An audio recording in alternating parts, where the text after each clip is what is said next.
Ce qu'il faut retenir de l'exemple de Kamal, c'est qu'il faut avoir une idée claire de ce qu'on veut faire et ne surtout pas se précipiter. Parce qu'il est nécessaire de bien préparer son décollage pour garantir son atterrissage. En l'occurrence, une anticipation et élaboration d'une stratégie bien définie en amont est la phase cruciale par laquelle il ne faut pas se rater. Notre marché fait face à des bouleversements technologiques et culturels inédits. Les entreprises et institutions en sont complètement conscients et sont alignés sur la nécessité de s'adapter à ces bouleversements à travers des axes prioritaires. Ils ne partent généralement pas de zéro, car la plupart ont déjà lancé des initiatives de digitalisation.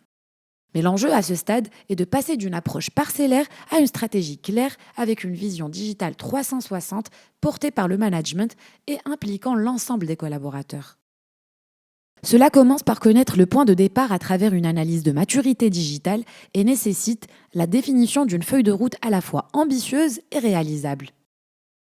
Cette étape est cruciale pour identifier nos forces et faiblesses et nous positionner par rapport au marché et aux nouvelles exigences des utilisateurs. De ce fait, un état des lieux qui identifiera avec précision les facteurs de changement définira nos objectifs et notre vision. Il faut se poser les bonnes questions. Pour cela, un processus testé et approuvé conseille de répondre à 6 questions précises pour bien tracer sa feuille de route. Quelle est notre maturité digitale ? Pourquoi avons-nous besoin d'une transformation numérique ? Que devons-nous réaliser pour nous transformer ? Que devons-nous transformer exactement ? Quels changements sont nécessaires pour se transformer ?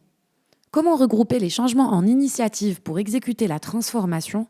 Et enfin, comment séquencer les initiatives de transformation dans le temps ?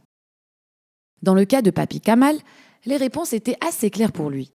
Sa maturité digitale était presque inexistante et il en avait besoin pour vendre ses produits en période de crise. Il s'est formé et a complètement changé sa façon de faire et de voir les choses. Et il s'est bien assuré que ses objectifs étaient réalisables. Il a donc réalisé sa feuille de route en priorisant le plus important et le plus réalisable en premier, et c'est qu'au fil de l'eau qu'il a décidé de se consacrer uniquement au digital et faire un site e-commerce. On se retrouve dans la prochaine vidéo pour discuter de l'implication et formation des équipes.